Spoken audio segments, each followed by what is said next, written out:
भंते कवि के शब्दों में जिंदगी घर किराए का है, एक ना एक दिन बदलना पड़ेगा। मौत जब तुझको आवाज देगी, घर से बाहर निकलना पड़ेगा।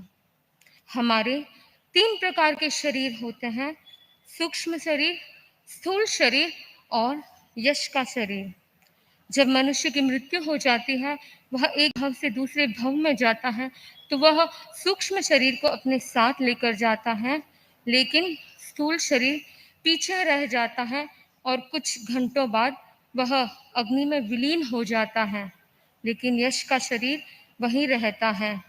साध्वी धैर्य प्रभा जी हमारे बीच नहीं रही, लेकिन उनका यश का शरीर हम सबके बीच है, गुणों का शरीर हम सबके बीच है।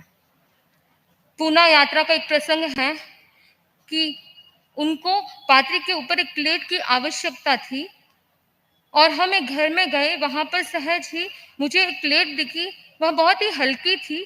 तो मैंने उनसे कहा कि ये बहुत हल्की है और आपके पात्री पर फिट होती है, इस प्लेट को हम जांच लेते हैं।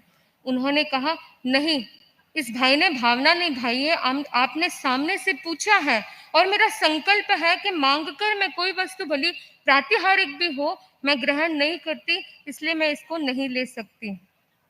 कुछ समय बाद एक भाई ने एक गत्ते की भावना भाई, कार्टून की, और उन्होंने उस कार्टून से 2 ढक्कन बनवाए और उन ढक्कन को, वो कार्टून मैं कहूँ तो पुराना भी था और थोड़ा टूटा फूटा भी था।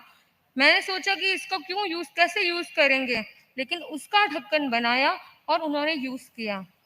तो कहने का तात्पर्य है कि उनके भीतर पदार्थ के प्रति आसक्ति नहीं थी।